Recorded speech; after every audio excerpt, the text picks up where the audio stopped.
ఎట్టకేలకు ఏపీ ఉద్యోగులు, పెన్షనర్ల దీర్ఘకాలిక సమస్యలకు పరిష్కారం దొరికే అవకాశాలు ఎక్కువగానే కనిపిస్తున్నాయి.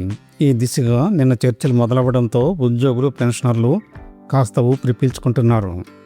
ఆంధ్రప్రదేశ్ రాష్ట్ర ప్రభుత్వ ఉద్యోగుల దీర్ఘకాలిక సమస్యల పరిష్కారం కోసం కూటమి ప్రభుత్వం, ఉద్యోగ సంఘాలు ఏపీజేసీ అమరావతితో చర్చలు మొదలుపెట్టింది.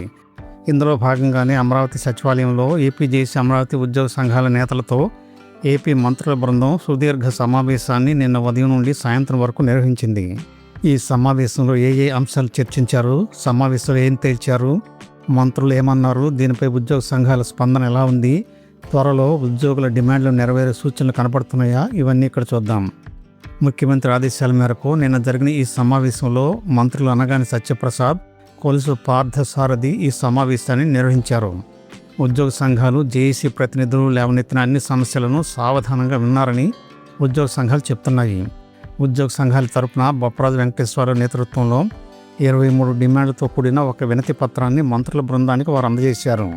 ఈ చర్చల్లో ప్రధానంగా 12వ PRC కమిషన్ తక్షణ ఏర్పాటు, మధ్యంతర భృతి మంజూరు, పెండింగ్ డిఏల విడుదల, పెన్షనర్లకు గత ప్రభుత్వం తగ్గించిన అదనపు క్వాంటం పెన్షన్ మంజూరు, పెండింగ్ బకాయిల చెల్లింపులు, అవుట్సోర్సింగ్ ఉద్యోగుల వేతనాల పెంపు, వారి సంక్షేమం, కాంట్రాక్టు ఉద్యోగుల క్రమబద్ధీకరణ, గ్రామ వార్డు సచివాలయ ఉద్యోగులకు నోషనల్ ఇంక్రిమెంట్లు, సిపిఎస్ ఉద్యోగులకు ఓపీఎస్ అమలు, కారుణ్య నియామకాలు, హెల్త్ కార్డు సమస్యలు, ఆర్టీసీ విద్యుత్ బస్సులను ప్రభుత్వమే నిర్వహించడం వంటి పలు ఆర్థికేతర సమస్యలు చర్చించినట్లుగా తెలుస్తోంది. ఉద్యోగ సంఘాల డిమాండ్లపై మంత్రులు సానుకూలంగా స్పందించారు. అయితే ప్రస్తుతం రాష్ట్ర ఆర్థిక పరిస్థితి అత్యంత క్లిష్ట దశలో ఉందని, గత ప్రభుత్వ పాలనలో జరిగిన ఆర్థిక పరిస్థితుల ప్రభావం వల్లనే ఉద్యోగుల సమస్యలను తక్షణమే పరిష్కరించడం సాధ్యపడడం లేదని మంత్రులు అన్నట్లుగా తెలుస్తోంది.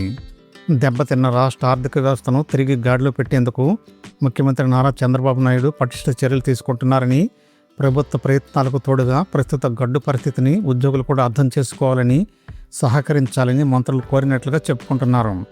అయితే అనివార్య కారణాల వల్ల ఈ సమావేశానికి ఆర్థిక మంత్రి పయ్యావుల కేసు హాజరు కాలేకపోయారు. ఈ నేపథ్యంలో ఆర్థిక మంత్రి సమక్షంలోనే మరోసారి ఈ సమావేశం ఈ నెల 21వ తేదీన లేదా అంతకంటే ముందే ప్రధాన కార్యదర్శి అధ్యక్షతన జాయింట్ స్టాఫ్ కౌన్సిల్ సమావేశాన్ని నిర్వహించి అన్ని ఉద్యోగ సంఘాల అభిప్రాయాలను, ప్రతిపాదనలను పరిశీలించి ముఖ్యమంత్రికి ఒక నివేదిక సమర్పిస్తామని, తద్వారా సమస్యలకు పరిష్కారం కనుగొంటామని మంత్రులు చెప్పినట్లుగా తెలుస్తోంది. రాష్ట్ర ఆర్థిక వెసులుబాటును బట్టి అతి ముఖ్యమైన PRC, IR, DAలు, బకాయిలు వంటి అంశాలపై ప్రభుత్వం ఒక స్పష్టమైన కార్యాచరణను త్వరలోనే ప్రకటిస్తుందని మంత్రులు హామీ ఇచ్చినట్లుగా కూడా తెలుస్తోంది. మంత్రుల బృందంతో జరిపిన చర్చలు మంచి వాతావరణంలో సానుకూలంగా ముగియడంతో ఉద్యోగ సంఘాలు కూడా తమ ఆందోళన కార్యక్రమాలను తాత్కాలికంగా నిలిపివేయాలని నిర్ణయించాయి. శ్రీకాకుళంలో నిర్వహించాల్సిన ఉద్యమ సన్నాహక సభను, సిక్కోలు గర్జనను తాత్కాలికంగా వాయిదా వేస్తున్నట్లు ఏపీజేసీ అమరావతి నేతలు ప్రకటించారు. గతంలో 2014-19 మధ్య చంద్రబాబు నాయుడు ప్రభుత్వంలో ఉద్యోగులకు జరిగిన మేలును ఉద్యోగ సంఘ నేతలు ఈ సమావేశంలో గుర్తు చేసినట్లుగా చెప్పుకుంటున్నారు. ప్రభుత్వం తమ సమస్యల పరిష్కారంపై సానుకూలంగా స్పందించినందున తదుపరి చర్చలకు అవకాశం ఇవ్వడమే సరైన నిర్ణయమని భావించినట్లు ఉద్యోగ సంఘాల నాయకులు స్పష్టం చేశారు. ఉద్యోగుల సమస్యలను, వారు చేసిన ప్రతిపాదనలను తాము ముఖ్యమంత్రి చంద్రబాబు నాయుడు దృష్టికి తీసుకువెళ్తామని మంత్రులు హామీ ఇచ్చారు. ప్రభుత్వం, ఉద్యోగ సంఘాల మధ్య మంచి వాతావరణంలో చర్చలు కొనసాగాయని, త్వరలోనే ప్రభుత్వానికి ఉద్యోగులకు ఆమోదయోగ్యమైన పరిష్కారం దిశగా అడుగులు పడతాయని మంత్రులు స్పష్టం చేశారు. ఈ సమావేశంపై మంత్రులు చివరిలో విలేకరుల సమావేశం నిర్వహించి సమావేశంలో విషయాలను వివరించారు.